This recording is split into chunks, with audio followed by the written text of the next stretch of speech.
Supreme the Almighty back in the building. Y'all hope y'all all had a great week. You know what I mean? We got the homie Words is back on the show tonight. Shout out to the sponsors, the Snow Goons, Creative Juices Music, Elite Sound International, Blaze 'em Up Radio, Elite Sound International, you know what I mean? I think I said that already. Vinyl Frontier, Smiley the Ghetto Child, you know the usual suspects. Check out goonsgear.com, creativejuicesmusic.com, EliteSoundInternational.com, BlazeMupradio.com, you know, all the regular shit, you know what I mean? Check out their websites, fly gear and all that. You know what I mean? Much love to everybody that supports the show.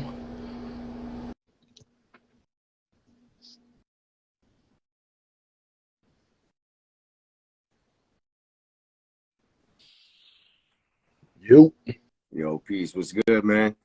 what's good? What's good? I'm chilling. I'm chilling. I'm glad we could find the time to connect. No doubt, no doubt. Yeah, yeah. We've been talking for, you know what I mean, a minute. You know what I'm saying? Getting all into the music and shit. You know what I mean? Like, I'm glad you hit me up. You know what I mean? Glad you got to show me your shit. Cause you know what I mean? Didn't really know who you were at first until I got in tune with your music and shit. And you know what I'm saying? It's definitely a blessing. Well, it's dope So, when you put out. You're one of the few dudes who kind of puts out a call and says, "Yo, holler at me." You know, like I've hollered at a few people, and sometimes, you know, they're a little more. They want to be more selective. You got to go to them. But like when dudes are putting it out there, you know what I mean? It's letting MCs know. Because a lot of guys don't feel they can approach people so much. So when you put out the call and say, "Yo, holler at me," it's like, "Yo, Supreme, what up? I want to get down." Of course, I want to get down. yeah, fact. Yeah, cause I ain't like them other dudes. You know what I mean? I give everybody a chance. As long as there ain't no motherfucking trap music, we good. Yeah, I seen that. You know what I'm saying? You know, it's So yeah, I gotta put that out. You know what I mean? it's a wild time, man. Like, I mean, I can tell clearly you're an older head. Like you're like me, right? You've been around, so you're not fresh on this. I feel like there's this, you know, because we have what they call a renaissance. I wouldn't call it a renaissance, say more like a resurgence or something like that. But there's a clash of fans. I'm not a clash. There's just a separation of fans because you got the fans who really came up on that real 80s, 90s boom bap shit or that early 2000s. This shit's mad shiny in here, man. Damn, this fucking shit is hella shiny and shit, man. All right, there we go. But then you got like the newer guys who are, you know, a bit younger, who's the kind of their first exposure to hip hop was like newer shit, you know, maybe some Snow Goons type, Army of the Pharaohs type shit, or even some of this newer underground stuff, Griselda, whatever. So there's still like a gap between old heads and kind of newer heads, you know what I mean? So it's good when I can connect with people and we can talk more than just the hip hop that's going on right now. You know what I mean? Because that's all anybody wants to talk to me about is how do I feel about Griselda? How do I feel about the umbrella? And I'm just like, yo, like there's just such a vast array of shit we could be talking about in hip hop, not the same shit everybody else talking about. Very much. But yeah, this show is I mean, we base it mainly around the music and shit, but it's more so to ask the what you want to call that? Yeah, I'm mad. Sorry, excuse me. The perception of the MC. You know what I mean? The essence of the MC, the essence of hip hop in general. Because outside of being an MC, there's a culture behind it. So you know what I mean? We could talk about the new niggas, old niggas, talking about the new game, old game. None of that shit. All that shit is irrelevant. Because, you know what I'm saying? Basically, what it matters is the bars. To me, it's the bars, it's the MC, it's the caliber, it's the bar you set as an MC and what you bring to the culture. Because anybody could buy features, anybody could be the hottest shit out. But at the end of the day, what's the longevity of it? You know what I'm saying? But before we get really into all that, yo, I kind of had some basic questions I want to ask you with shit, just to kind of, you know what I mean, before we get into all that and whatnot. So first off, why don't you tell everybody who you are and where you represent? Yo, in words, from Canada, been repping Canada a long time. Make that real underground, punch you in the face kind of battle rap infused, straight from the chest, fight music. I've been doing Muay Thai a really long time. So, I mean, people who might be familiar with me have probably seen me doing a lot of walkout songs and shit within the fight world, which I feel just kind of makes me a little unique, separated from other guys that kind of got my own little lane, and I like that. It's hard to stay unique in this arena right now. It's very hard to kind of be something a little different. So I've been doing that a long time. So of course, martial arts means a lot to me. So when you hear my music, it's real shit. I'm not just like watching fucking UFC and then making a bunch of music about it or whatever. Like, it's authentic, you know. So authenticity, like we were talking, Supremo saying, you know, authenticity means a lot to me. I don't care what kind of MC you are, what kind of person you are, just as long as you're authentic about who you are and the way you present yourself to people and you portray yourself. So, you know what I mean? I've been around for a while. I've been kind of in and out, and that's where the Words Is Back moniker came from, just kind of coming back, giving it another go, and it seems to be the momentum has been proper. So I've been getting a good reception. That always, you know, it's very humbling to, like, I've been doing this long and kind of, you know, went away, came back, and people to be actually receiving the music and still being like, treating me like I belong here. So I'm just gonna do it till the wheels fall off, bro. Pretty much. I mean, it goes to what we were saying though. Like, as far as an MC goes, man, longevity is the mission. You know what I'm saying? Because like I said, you could have a single out, you could have the newest pop and this shit, but it all depends on how long you're trying to go on this shit. Because us as underground artists don't make millions. I mean, there's a possibility for that, but it doesn't happen like that because we're not in it for the money. We're in it for the love of the game, love of the culture. You know what I'm saying? So this is what we bring to the game. So I definitely appreciate that. I always felt like Muay Thai and underground music have a lot in common because, number one, you got to love the process. If you're doing it, you got to really love, I mean, longevity. There's a lot of guys who'll come in, they'll go hard for 2 years, and then they don't get what they want, and you never hear from them again. Like, I've been doing this, I'm 38, I've been doing this since I'm 12 years old, you know what I mean? You know, so, but like with Muay Thai, it's like a lot of the fighters, they don't make a lot of money. They fight in Thailand, they fight in big stadiums, but they don't get paid a lot of money, but they do it because they love it, you know? They know they're not going to make a lot of money. Maybe the opportunity will come, but that's not why they're doing it. That's like something that if it happens, cool. And it's the same with like underground hip hop. I find, you know, I think you got people that are really like myself or anybody who's been doing it for a long period of time, and people are kind of like, why are you still fucking doing this? It's like, because I love it. I love the process. I don't know how to get up and not be writing or not be creating or trying to figure out what I want to do with this music and how do I get this to people. And you know, it's like a soul desire, I guess, where there's no real reason to do it other than the fact something tells you that you need to do it, so you do it. And I think that's the difference between, like you said, the culture, where the culture's here, and then people who are, what, you know, I guess, to use a cliche term, you know, culture vultures, right? Because if you know, you're with Snow Goons, and I've known them for some time. And although I've tried to evolve as an artist and a person and become a better, more elevated version of myself, a more polished MC and a more evolved human being, you know, my style has stayed generally the same. I didn't try and shift it up to oh, this is what the sound is now, so I'm going to make this music here. Or I'm going to try and get famous and make this music over here. I just kind of made the shit that I liked, and I tried to make music that if someone else was making the same thing, would I listen to it and say it was dope? And, you know, so when you say longevity, it's like, I think a lot of people think longevity means success. And I think longevity means consistency and just continuing on until what happens, happens. Like I said, till the wheels fall off, right? So we just can't do it anymore. You know what it is to add on to that, man, is that, like, that's what I said, there's brackets to the shit, there's levels to the shit. You know what I'm saying? Everybody goes for the money, the success, but the real aspect of hip hop is reflection of self. It's expression of self. It's the culture. Like, this is what we're allowed to be, weirdos. We're allowed to be ourselves with hip hop. You know what I'm saying? Ain't no other real culture can do what we do, because we can rap about whatever we want on record, still talk about our life and still be ourselves without having to market the bullshit. Right.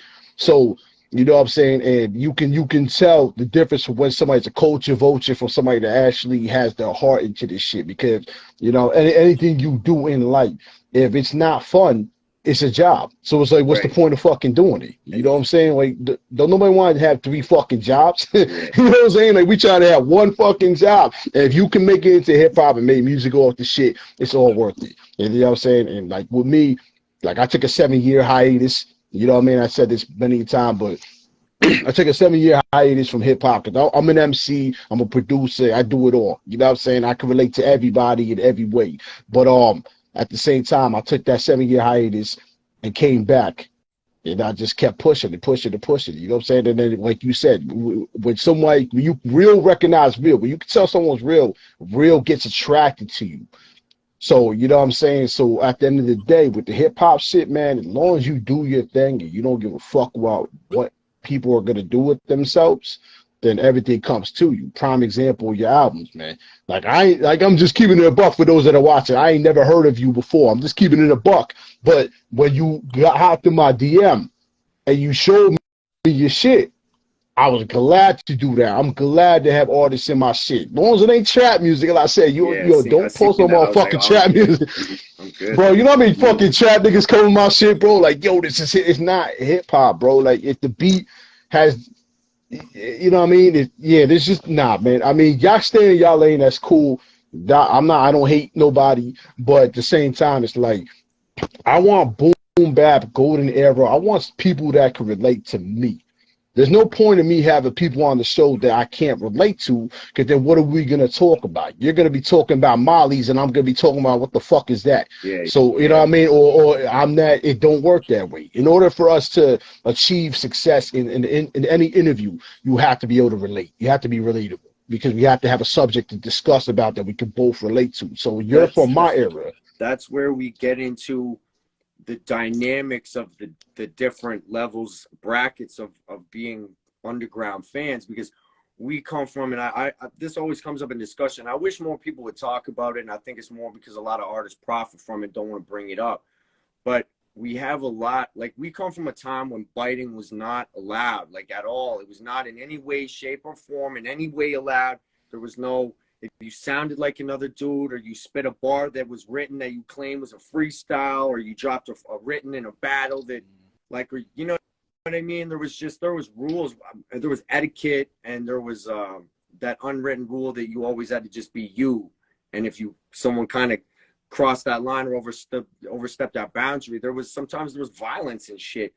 And now, I mean, so you have people being influenced who are getting into hip hop now, but they're being influenced by people that are essentially kind of carbon copying each other, and they're not really being exposed to the essence of the culture, which was individuality, and that was the primary thing.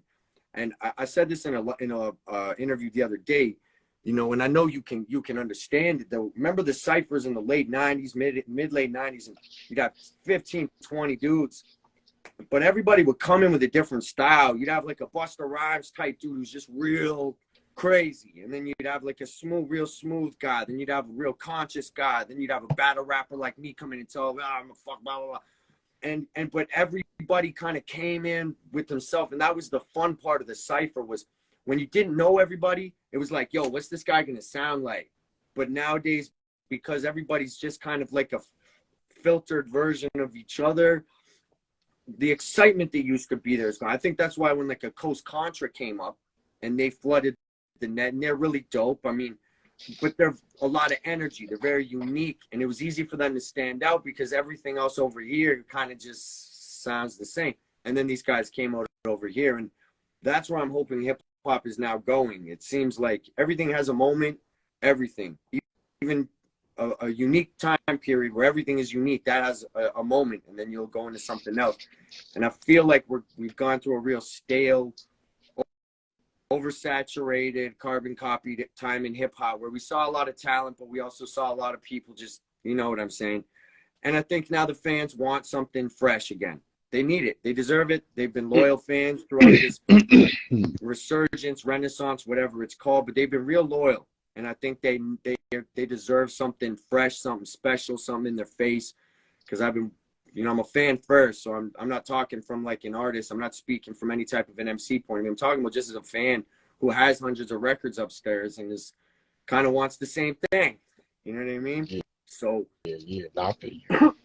I'm You know what hoping it is that, though? Like honestly, man, like I agree with you 100. I'm from that era, trust, but I appreciate anybody that because I think a lot of people misunderstand a lot of things though. Like it takes a lot of courage, a lot of balls to be able to rap on the record. First yeah, off, you know what I period. mean, to really Yeah, be yeah, yourself, of course. and it especially takes a lot of courage to step on any stage and to do any. These are like what are MC qualities. You know what I mean? There's a difference, like that's the other people where people misinterpret shit because people assume an MC is someone that hides behind a mic in a studio. That's not an MC. An MC is someone that's out there, masters of the They're ceremony, displaying burying. They're themselves. putting themselves out. It's the opposite of that. They're not hiding behind the mic. They're burying themselves on the mic. So they're putting the mic is the tool to project it to many people, to get it from this little area on the stage and get it out here so everybody can take it in. So Pretty much. But the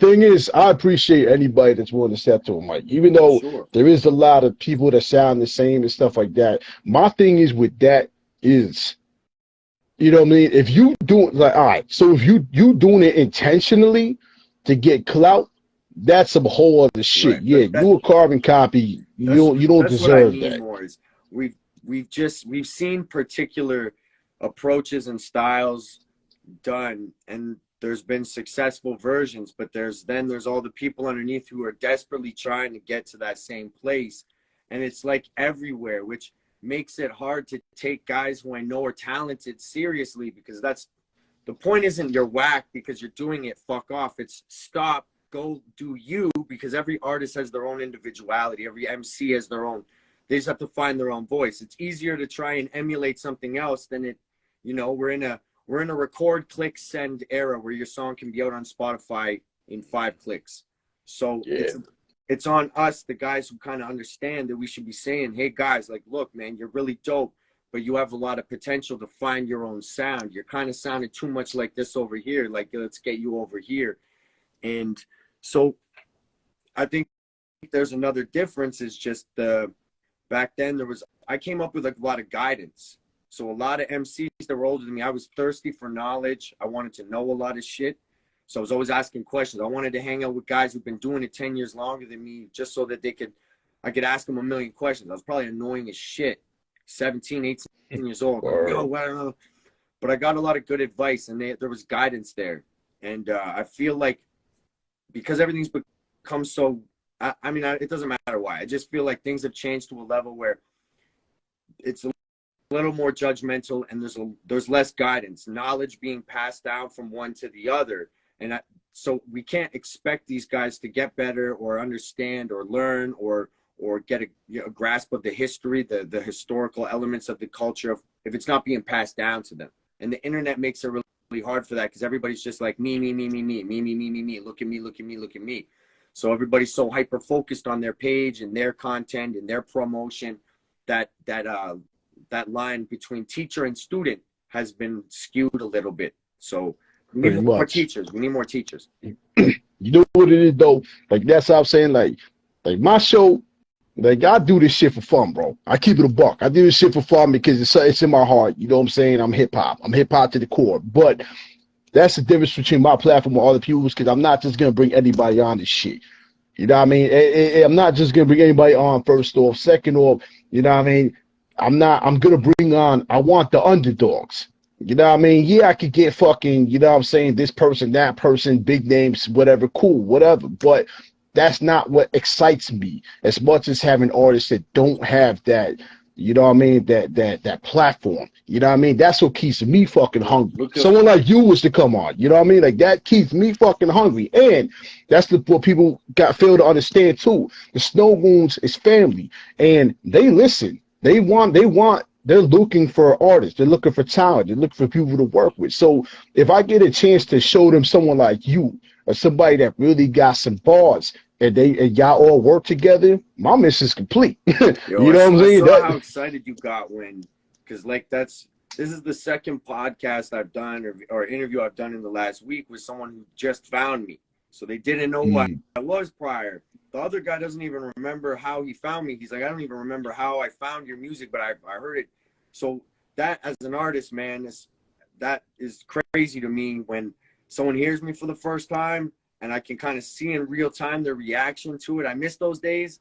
And I mean, it's testament to you really wanting to bring on dudes who might not be the most popular right now, and guys who just need a platform, and guys who like, yo, you need to check this guy out, because that genuinely gets you excited to hear something new and be like, oh shit, this is dope.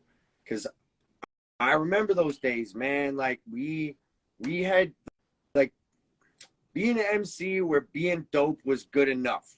Where if you were dope, people would just talk about you. People were excited to take new music to someone and be like, you got to check out this guy no one's ever heard of and put on the CD. But everybody has their own lane of people they listen to now. So like the novelty of being the MC that where people are shocked by it and amazed by it, that doesn't exist anymore. So you got to find the heads who actually are seeking out that kind of shit and then amaze them. You know, fans don't absorb music the same anymore, so it's changed the way we have to get the content out. So we're actually a little more reliant on other MCs to put our name out there, because a lot of fans won't even check someone out until a rapper they already listen to says, yo, you need to check this guy out. Exactly. And you know what people don't, like, people don't understand about me too. The reason why I could relate to y'all is because, like I said, I was an MC. You know what I mean? I was in ciphers. Like I was in battles. So it's like, you know what I mean? Cause it goes back to what we was discussing. You can't have an interview with someone that you can't relate to. You know what I mean? So if someone was not an MC and they're trying to talk to an MC about being an MC, it don't make sense. So it's like, you know what I mean? I'm an MC, so I know what to look for. I have a very high bar for music. You know what I'm saying? Like my bar starts kind of at cannabis on a lyrical content, on a metaphorical bar to set too. That's a bar to live up to. You know what I'm saying? It's a really, you know what I'm saying? So I'm all the way up there when it comes to listening to artists, but that's the beauty of it, is that I don't just look for flow and delivery. I look for punchlines. I look for metaphors. I look for the way you hold yourself. I even look for the titles, man. Surprisingly enough, I'd say this a couple times. It's like when I listen to an album or I look at a vinyl or something like that, there's things that have to pop out to me, especially titles. Now, to get to kind of segue into your album, that was like, for instance, No Hooks, Just Elbow. Caught me instantly when I saw fucking Carnage on the damn cover. This shit just, yeah. I'm a Marvel head, so right off the bat, that shit just, you know what I'm saying? Like, yeah, exactly. That shit, the Carnage shit just was like, yo, this shit's fire. First off. Second off, you stuck to the title because you are a Muay Thai fighter. What do Muay Thai fighters use? Elbows, knees. So it's like the perfect, you know what I mean? You really stuck to what you know, and that's what made it perfect. Yo, peace to my brother, Jice One. Yo, like, that was the point. It's like, things like that really stick out to me. Because if you just throw any random ass title sometimes and this shit, it kind of annoys me. Yo, I'm not gonna lie. You know what I'm saying? Cause like crazy, like the album's actually a concept album that nobody knows is a concept album. So number one, so the guy on the cover, you notice it's Carnage, but there's a face.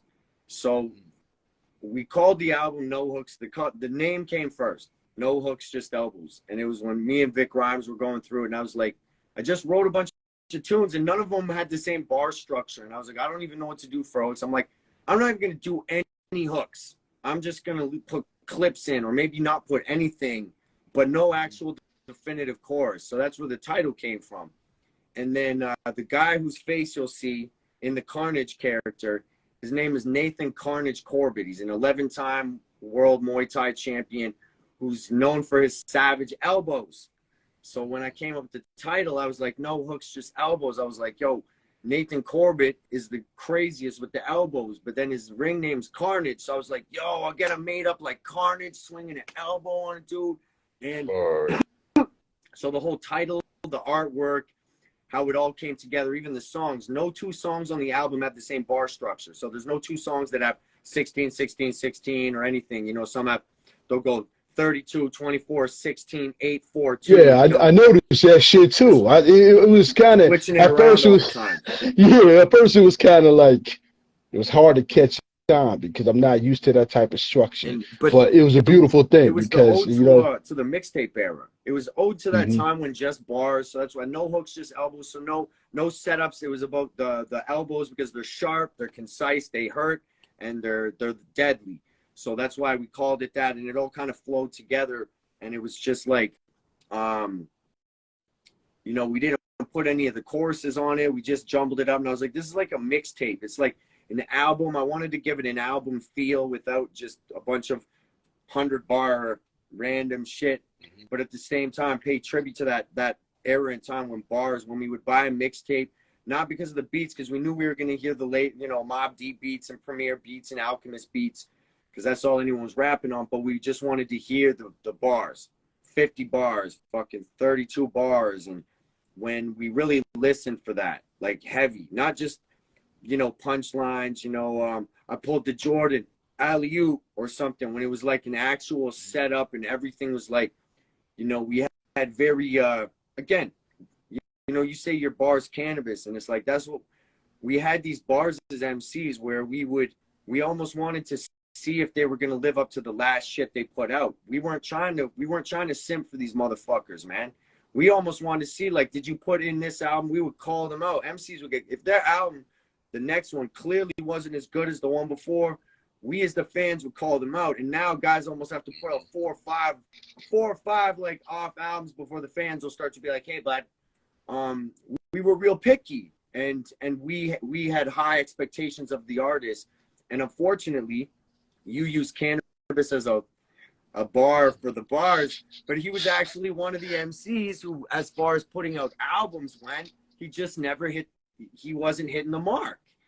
And he got roasted by the actual culture, like, yo, how can you murder 50 features? Like, I was just listening to Cannabis like just now. Fantastic. Yo, I was before, right? yo, I was just bro. bumping that right before. And like, that's what I was listening to get prepped for the interview. And he murders every fucking feature he's on. But then he puts out records, and I think it took him up to what, Rip the Jacker or something, I think, before he put out something like really, maybe Cannabis 2000. Yeah. I don't know. The only two albums that were worth really, I mean, you know, you got your fucking high maintenance cannabis fans such as myself, and then you got your regular cannabis fans which just listens to everything. But the high maintenance cannabis fans know the only two albums worth mentioning were 2000 BC and fucking Cannabis, the main title shit. So it's like, Buckingham you know what I'm saying? Is still that joint, bro. That's his sleeper classic that just nobody, when people are talking about cannabis joints, I'm like, yo, you can't leave and fucking Desperados with Free from 106 and Park, bro. I'll sell your testicles to Mexicans. Like, what the fuck, bro? Yo, people don't even know that. Like, that's the funniest part. Yo, bro, you know how long I've been talking to people about that shit, and people did not understand that was Free from 106 and Park. Like, come on, man. Sell your testicles to Mexicans. Yeah, that was it. Kick your yeah.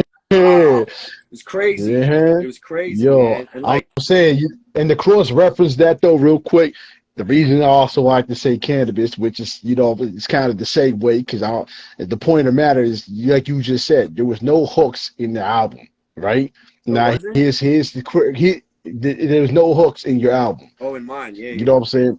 Yeah. So now peep the way that I just flipped it. I don't even know if you caught it yet. So point of the matter is he also had a track on there with no hooks. And it was one of his most deepest, his most lyrical shit on the album. Tell me which track I'm talking about. Second Round KO? Nah, Buckingham Palace. That just had Buckingham Palace, bro. Buckingham Palace, bro. Palace, bro. That's my other favorite one. So you know what I'm saying? He went fucking in on that shit. But then, if you notice, the second album he did the same shit. What was it? 1,000 bars. Was that what the fuck was it called? 1,000 bars or 100 bars? Yeah, no hooks, just straight fucking went straight in on the shit. So, you know what I'm saying? You brought that caliber because you didn't need a hook to fucking catch people's, you know what I'm saying? Like, so at the end of the day, that's the perfect segue to that. That's the other reason why I love Cannabis, and I love an MC that can hold a track without a hook. I mean, hooks are obviously what brings in the fan base. Let's keep it a buck.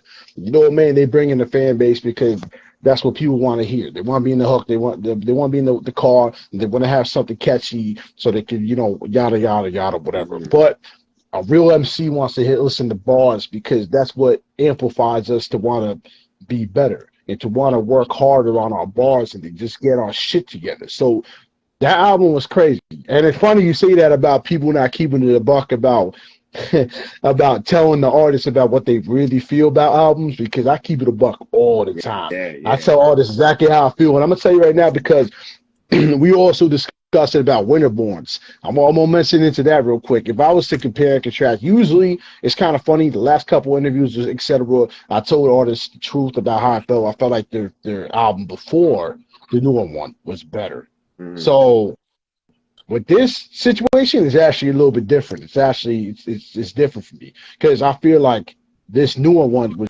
definitely what it needed to be. The older one, the Winterborns, was dope. I was feeling it too. Like you had some really dope mentions on there that like some of my favorite joints. But I feel like the Vic Grimes, you and him collabing together for that shit really, yeah, it really did it for me. Like Yeah, it was real hard body there shit. was Like there was very very different processes to that, to those. Like Winterborns was the first record I did when I came back after doing all the walkout songs, and I was like, okay, I'm gonna come back and do words again. I'm gonna, you know, when TMB was the guy who was like, yeah, let's do it. So that was me. I'm trying too hard. You can hear my rasp. I'm trying too hard, because I went hard with that in the walkout songs. I went real gritty with that raspiness in the walkout songs. So it took me a minute to go back to kind of find my regular rap voice again. So you can hear that in that.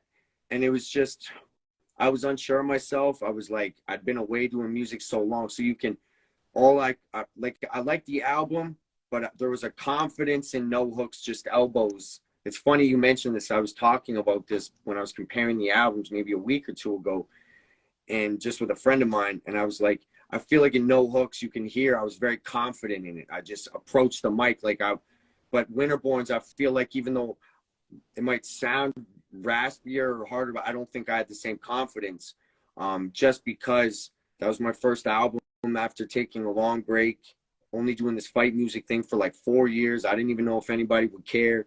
So there was a lot of shit going on up here and in here when I made Winterborns. And then No Hooks, me and Vic were just like, I was already in the flow. I had the momentum. The fire was there. I was ready to go. And so, yeah, I definitely feel there's a difference. Me and TMB are going to work on a Winterborns too, though. And then yeah, me let me and ask you Vic this already got the question. sequel to that. We already got the sequel almost done, called Oh, nice. That's No what's up. Punches Pulled. It was originally going to be called Pull No Punches, but Tone Spliff's got a record called Pull No Punches, so I can't jack the motherfucker's title, right? So I got to switch it up a little bit. But it was originally going to be called Pull No Punches.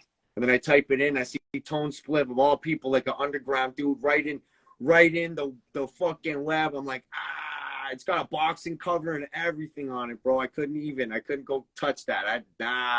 Shit. You stay over there, man. I got to refigure my shit out now. Like there was an artist. This is how serious I feel about the biting shit.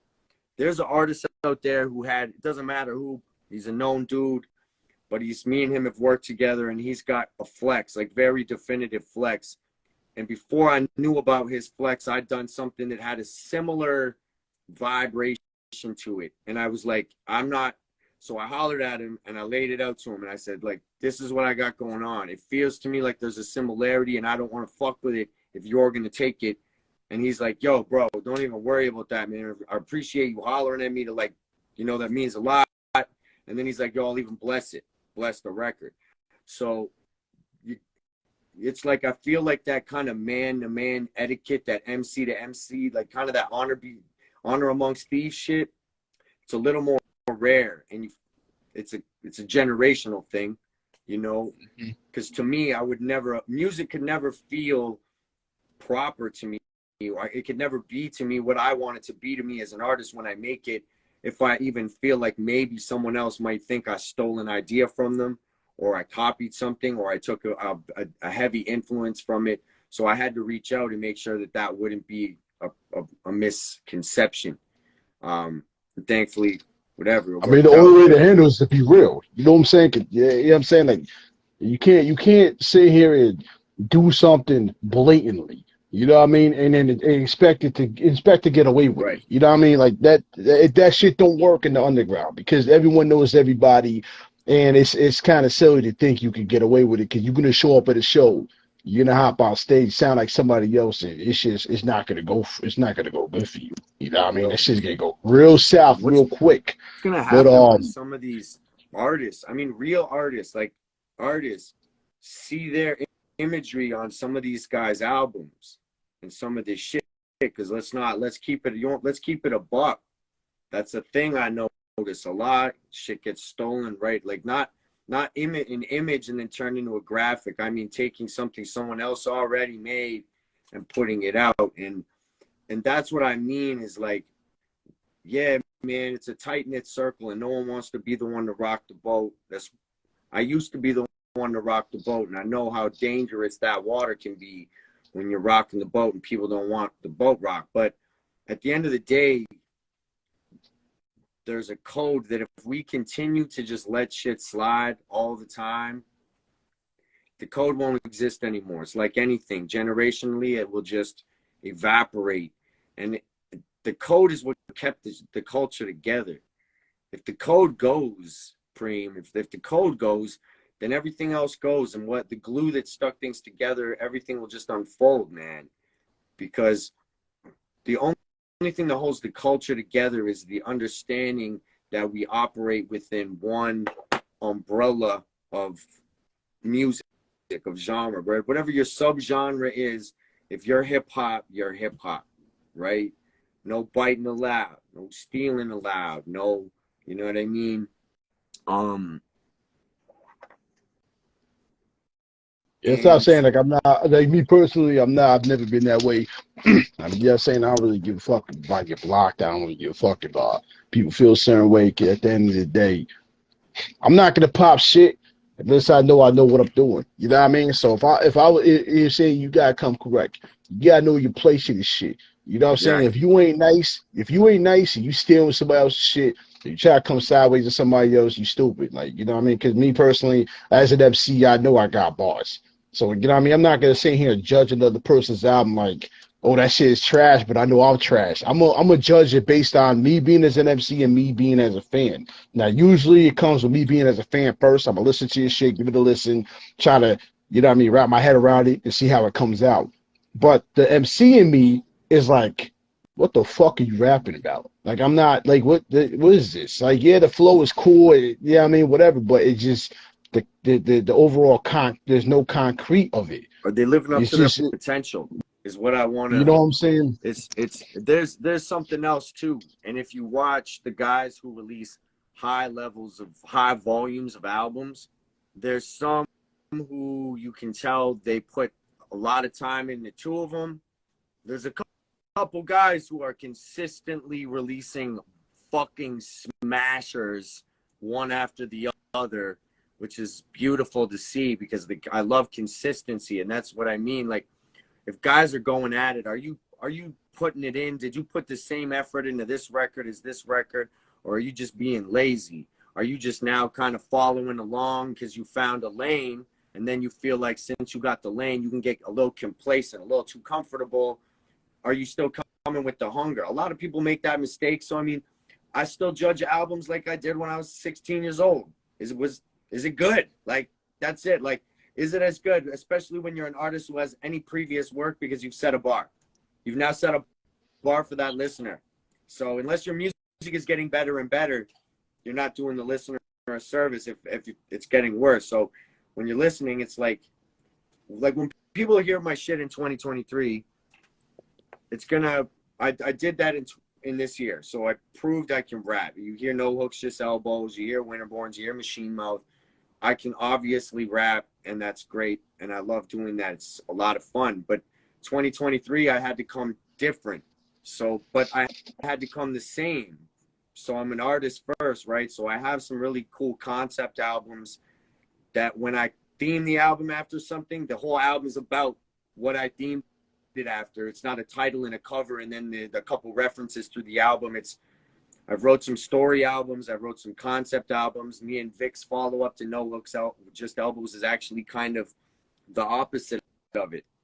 It's not the same formula. We went a different route, same raw style, but we went a different formula so as to not try and replicate the previous.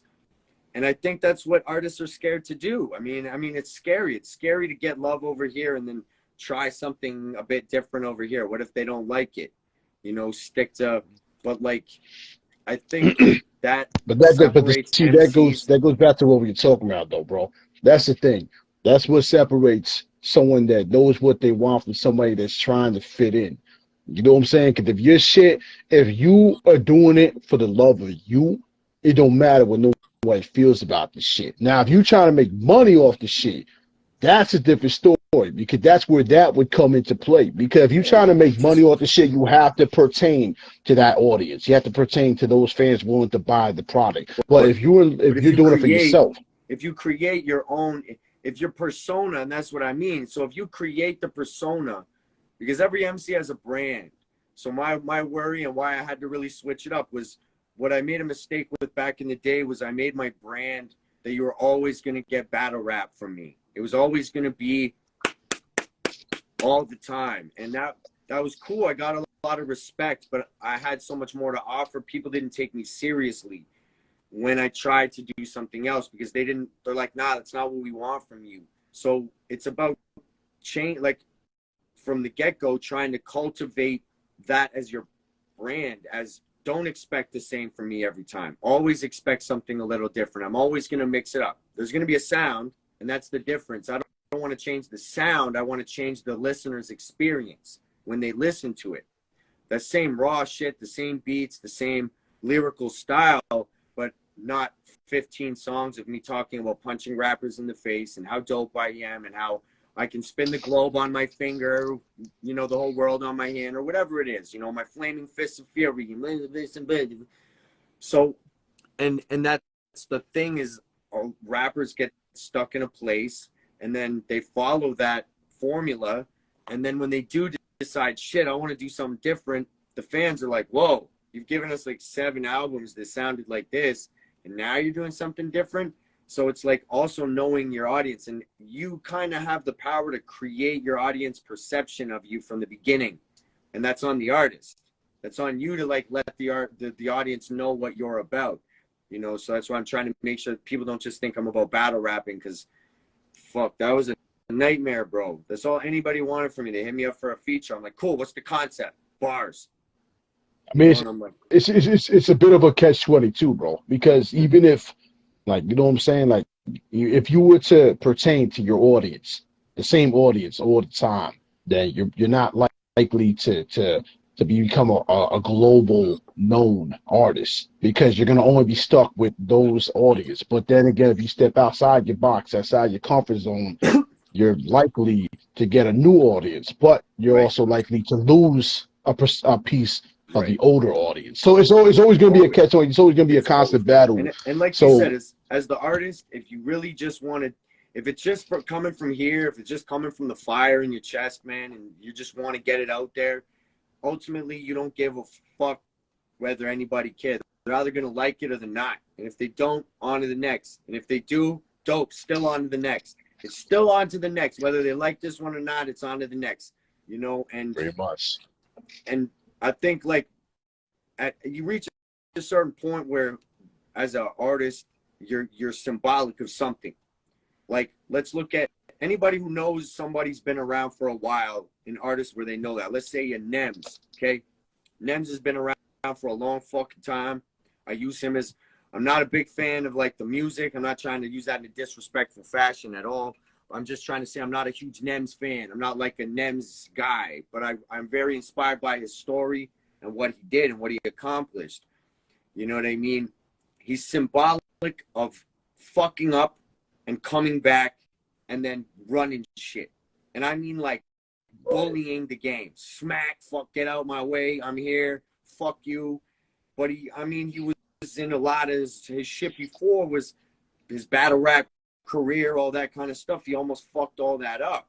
And he was like out and then came back. And I only recently found this out about him, that he's like an older dude, like older than me, bro. Like he's an older motherfucking guy. So he really is symbolic of there being no age limit, telling everybody to shut the fuck up. I'm going to get business done. This is what I'm meant to do and I'm going to do it, and not taking not listening to the Peanut Gallery, and Redemption. Redemption is a huge thing, and I think a lot of people get swayed by their mistakes and want to just move on to something else. And I think those are rappers, but like MCs, artists, people who are like meant to do something with it, really meant to, like it's like a thing in them that lives inside of them. You know, it's just about redemption. They'll find a way to reinvent themselves. They'll find a way to become better. And he's not even like he's still an asshole, but he's openly doesn't smoke, doesn't use drugs, doesn't drink, chill, like, you know what I mean? So it's an honest version of his evolution. It's not a fake character he created for people. It's literally like just he evolved as a human and ultimately evolved as an artist as well. And he took those together and put it forward. And it's fucking inspiring as hell. All that bing bong shit, that doesn't matter to me. The guy's actual story of what he did and overcame to get to where he is, man, everybody can learn shit from that guy. Crazy shit from that guy. And he's in his 40s. You know what the saying is too, bro, is you get what you put in. Right. You put in half-ass work, you're going to get half-ass results. Yeah. So, I mean, with that being said, that's what it's all about. Just put your heart into it. You know what I mean? 'Cause like you're more likely to be happy with the results if you do that than to just take the easy road or cheat codes or whatever the fuck it might be. Not to stray too far from not to stray too far off the path and shit, because I do want to. We can talk about this shit all day, bro. Yeah. Trust, I already know where it's at. But I wanna focus on what you do currently have out, because I don't want people to miss this opportunity to really get to know these albums. So I'm just to, like, I don't mean to be cutting you off. It's just we can talk about this shit all day, bro. Trust, we can talk about shit all day. But yo, these albums I really want to get to. I'm hungry to talk about. So within the time frame. So with the Winterborns, you have any favorites off that you would want a first time listener to really go listen to? Yeah, guess who? Just because that really is like I love the flavor of that tune, man. It's got just this kind of primo vibe to it that I love, and it's perfect. It really was me just like coming back, and one of the first songs I wrote, just kind of saying words is back. So, but man, the joint with Jamil and Dro. Shout out to my bro Dro Pesci, man, Staten Island. That's my guy, man. Fucking and then Awful P and Ill Conscious. That joint's fucking crazy. And the one with Napoleon, man. I hate when people ask me these questions, man. Just go check the album, bro. It's dope. There's dope shit on it. I swear to God. I mean, my album, man. It's got personal favorites are the same, man. I mean, bet you didn't know. I really like that. Like that flute or whatever it was. That shit really hit. That shit bang. We had honorable mention. This will be Addict. There's a crazy story for that. So I hit up Banish because I've known Banish probably like a decade now, and I was like, "Yo, Banish, I'm doing this record with TMB. I know you really rocked with me back in the day. I'd like to have you on this tune." And then he's like, "All right, I'll do a tune for you, a verse for your tune, but you got to do a verse for my tune." I'm like, "All right." And then he's like, "We're like, let's even make it a crazier. I'll pick the concept for your tune that I'm featuring on for you, and you picked the concept for my tune that I'm." So Banish came up with that whole concept. He's the hook, the chorus, he just sent it to me, and he's like, "I hope you fucks with it." And I got shivers, man. I was like, "Oh, I can go crazy places with this." And we turned it into a whole story, and like that was Banish, man. He did that. That was him, man. He's fucking genius, that guy, man. That's crazy. That's dope, man. That's ill, man. I like when people connect like that too. You know what I mean? Not just, oh, here's the fucking verse. More so like, yeah, let's really you know what I mean, work together and shit. I mean, there's honorable mentions as well, like Addict with the homie Guy Graham. You know what I'm saying? Yo, peace, Guy Grahams, man. Peace, Terror. Yo, In the Crib definitely hit for me. You know what I mean? Also another honorable mention, All I Want with Napoleon the Legend. That shit, that shit really bang too. We actually dropped that one as a little single first. That was the first one we put out, and it was like, it was a weird time, man, because like, I mean, I think you can understand, and any artist who's left and taken a period away after doing it for their whole life and then came back, there's an insecurity you have. There's back when you're in your momentum and you know people fuck with you, then your confidence can become unwavering. But I'd been away, and it was the first time I'd ever done anything like that, so I'd never experienced it. So when we were dropping these tracks, it was like my fans were all, most of my fans from back in the day were lost. My whole platforms were gone, over, you know. So I was starting like almost as fresh as I could start. So it was like watching the songs and having to be like, nah, man, like they'll pick up. This was over a year ago we dropped this shit on digital. So it was like I was really in my head, because it was the first time I'm dropping music and I don't have an audience to take it in. I didn't have a big audience to take it in. I kind of had to have faith in myself and take what I could from the feedback I was getting from the people who were listening, like, you know, but I was really in my head about it, man. And to go through that and question yourself. And then as an artist, you know that shit can be crippling when you're all of a sudden you're unsure of yourself, and then you're in your own head, right? And wondering if people are going to fuck with you. So it was a crazy period in time. You know, TMB was like a big supporter in that period, you know, and everything is now what it is. But I was like, Winterborn's period was literally a time where I was just doubting myself, and I was like, I wonder if anyone's even going to care about me when I release this shit, you know. And that's any MCs, I mean, who see this. I mean, I'm sure whatever, most people think they got it figured out, but like, don't count the views and the likes and all that shit. Don't watch what everybody else is telling you to do or what you got, because it doesn't happen overnight. I know they make it look like it happens overnight, but it doesn't happen overnight. 0.123% happen overnight. Everything else happens by just doing the same shit every day over and over. And that's another thing with Muay Thai, right? You start, a lot of people think you're going to go and you're going to go to the gym, you're going to learn all this fancy shit all the time. And no, you spend 95% of your fucking time doing the exact same shit over and over and over and over, because you can never get too good at the basics, right? Everything else comes after. You got to master that base, and then everything else comes after. And when I was younger, I didn't know that, man. I let shit go to my head. I got some hype. I got some buzz. I thought I was the fucking greatest MC around. And you know, I think we all go through that shit. Yeah. You know what I'm saying? Yeah, but at the end of the day, though, I mean, I actually ended up losing friends and fans. I talked a lot of shit on the internet. I was always spouting off about this and that. And I was definitely a lot more outspoken than I needed to be.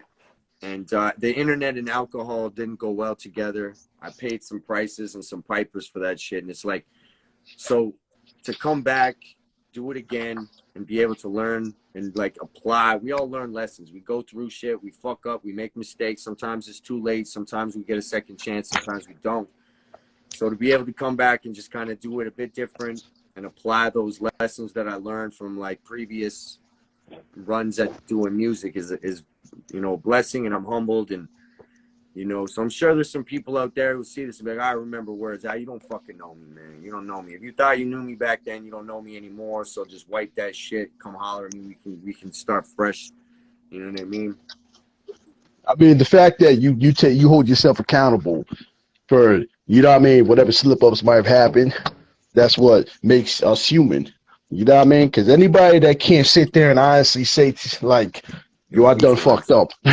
Like, I done fucked up, or I didn't do things how I wanted to. If you can't admit that, you're not going to have any type of growth. Exactly. You know what I'm saying? And I think definitely us older guys, like, I mean, us guys who've been around from the golden days of culture, I think that's what we look for now a little more. We look for a little more authenticity because we have that bar of individuality. So we want to see people being real. We want to see grown men growing and becoming better versions of themselves. We want to see men helping men. We want to see artists helping artists, because we've grown up. We got grown men perspectives. And, you know, if we let the internet run shit, hip hop will become a fucking circus of little juvenile clowns, right? I don't want that happening. Hip hop is a grown man's arena. You know, we need those teachers and the passers down of knowledge. You know what I'm saying?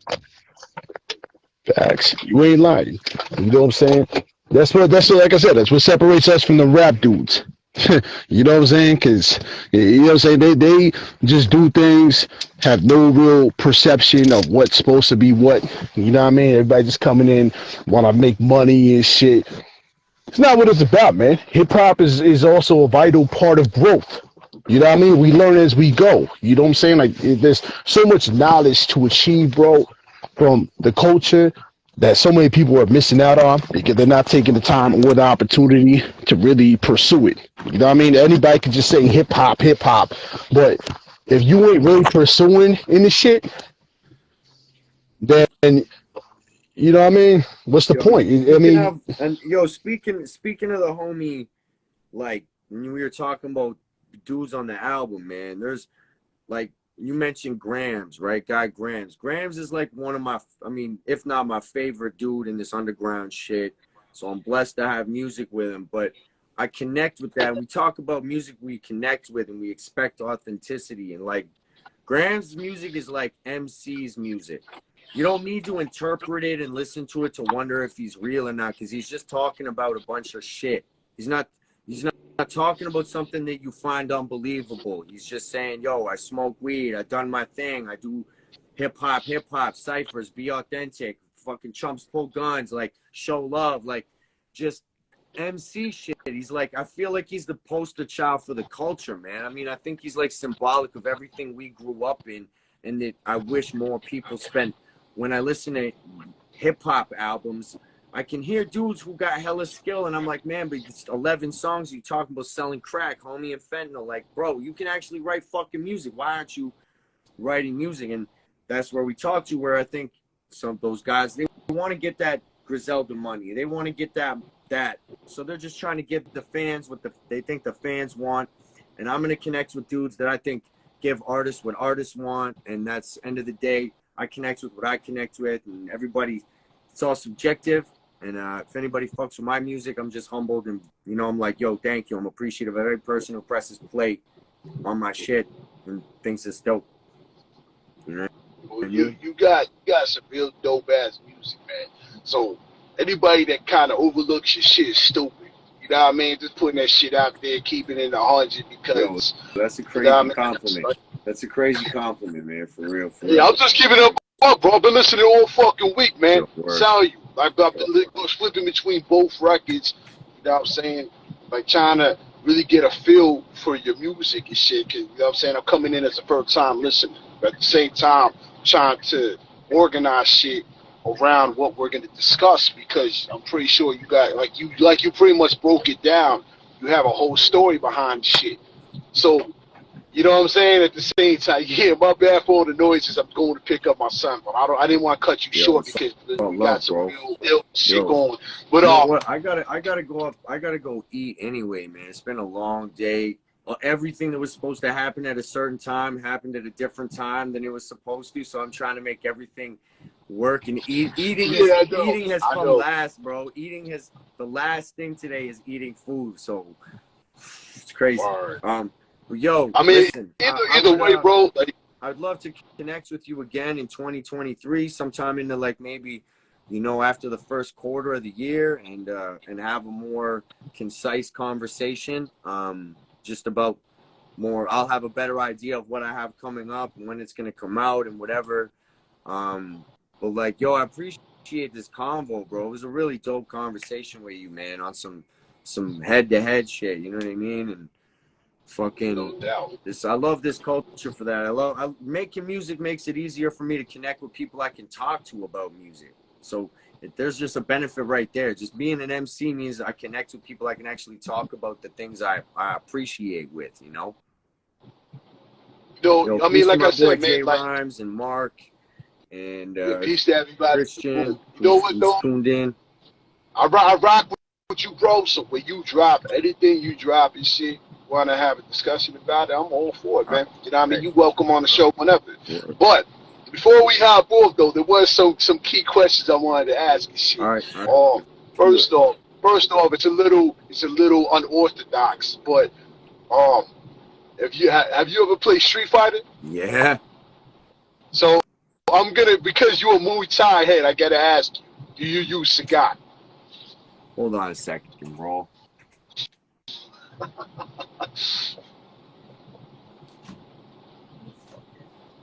think it's in the other room, As soon as you brought up that Muay Thai shit, I was like, yeah, he gotta be a Sagai. You know what I'm saying? Bolo Young type. You know what I mean? What's this the last one, I think, man? So so a lot of people don't know, okay? Sagat is a real fighter. His name's Sagat Peguindi. He's a Lumpini Anaraja Stadium champion. So he's based after a real person. He was given no money for stealing his likeness. So, of course I use Sagat, bro. Yo, that's crazy. I use Sagat, bro. That's crazy. The patch and everything, man. He's like, they legit stole the whole likeness off him and just jacked it. And years later, he finds out there's a fucking video game character named after him. So he's a real person. Like a legit Muay Thai legend who will fuck you up, bro. Tiger knee and everything. And check this, man. I had to scrap a bunch of shit because fucking Mickey Diamond has the like Tiger uppercut, which is like right, bro. I had to scrap a bunch of songs because I didn't hear Bangkok Dangerous till I bought the Repress album. So because I don't do digital music. So listen, like I really want to listen to it. I'll wait till I can get it on record, right?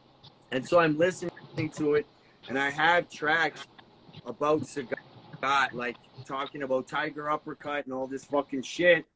And then I hear that joint on Bangkok Dangerous, and I immediately fucking throw that whole shit out. Damn, that's crazy. It's crazy, man. That this music shit. There's so much artistic creativity flowing right now, but with everything being themed, there's everything as a theme. Leaves a lot of open doors for people to kind of have similar ideas. So I think so long as people are being eyes open, you won't see people jacking other people's shit. Like, be aware of your shit. And if holler at him and say, yo, this seems similar. I don't want to jack your shit. Yo, what up, Crate Baggers? What's up, my bro? Yo, peace. I'm glad we cleared that up because I'm a Street Fighter head all day. So I had to ask that shit because anybody that fucks with Muay Thai, you know what I mean? There was that, you know what I'm saying? But there was one other question I wanted to ask before we dip out this shit. And I'm pretty sure everybody would appreciate this of you if you can. I was going to ask if you was down to drop some bars. Yo, what kind of bars you want me to drop, man?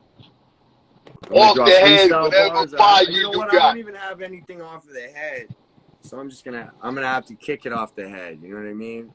Too much shit in there for me to yo.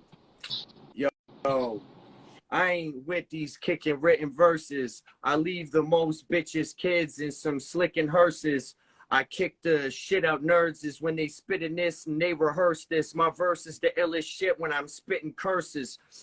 Curse words is the worst of verses. I'm the one that'll burst any rapper alive. Punch him in the face, crack his jaw, and snap it in 5. I'm actually live. These guys rapping like when they rapping they live, they not. And I'm just smacking these guys to black in their eyes. The fact is I'm fried. Yo, I'm the one who came just to jack and confide. These guys, when I'm smacking and cracking the spine, I rap from my mind. I happen to be actually fucking ill and hacking divine. Fucking... Yo, man, I was freestyling a minute, so I was a lot of fun. I wish it was a beat and shit. Yo, word. That shit was ill, though. Yo, that was off the motherfucking head, bro. That shit was ill, though. I'll tell you right now, man. Word. That shit was fire. I ain't even felt pressure like that in a minute, man. That shit used to come, no problem, no pressure. I wouldn't even think anything of it. And it's like I freestyle so little now. People aren't really... Even like ciphers and battles now are like all written shit, right? So it's like that fucking, I like to sharpen those swords, man. Maybe we do that sometime. We could get like a little video where we get 4 of us in and everybody can just kind of go around. We can get a little cipher going on or something, a freestyle cipher, bring in some heads and shit. Yeah, no, definitely. I mean, I got a TikTok page too where I got my beats up and shit for people that can just freestyle over the shit. Yeah, so like, there's also that too. No TikTok for me, bro. No TikTok for me. I mean, we can always do that live shit too. You know what I mean? Bring you back on here. You You can throw on a beat in the background. You can do your bars and Yeah, shit. next You know what I time, mean? next time I'll come prepared with like some beats, and we'll make sure we got something lined up proper, and not just me on the spot trying to not suck in front of a bunch of people. Yo, but you made my night though, bro. You know what I mean? No homo. You made my night though, bro, because you know what I mean? Thanks, I man. needed that. All I right. needed that, bro. It was a fucking long ass week, bro. It was a long ass motherfucking Yo, I week. feel you. That's definitely.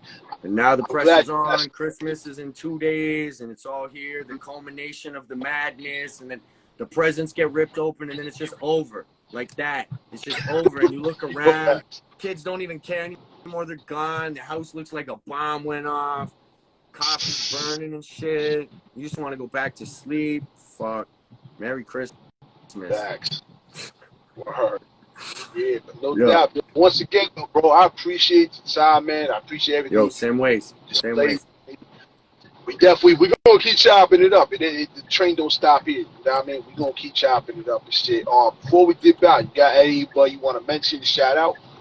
Yo, of course, DJ TMB and Vic Rhymes. You know, all my homies in the chat. You know, Crate Baptist. He's been holding me down for a long time. Those dudes over there. Mark, Sammy, Christian, fucking my boy Kyle at North of 9 Collective. I don't want to miss people, man. Fucking everybody who's on the Winterborns album, everybody who's on the No Hooks Just albums out. Yo, hit me up. I got cassettes, CDs. Holler, hit me up. We'll make it happen.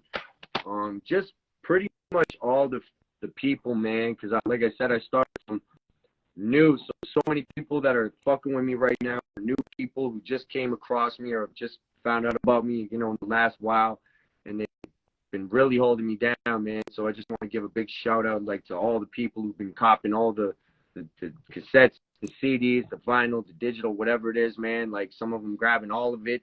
Crazy to me, man. So I love you motherfuckers, man.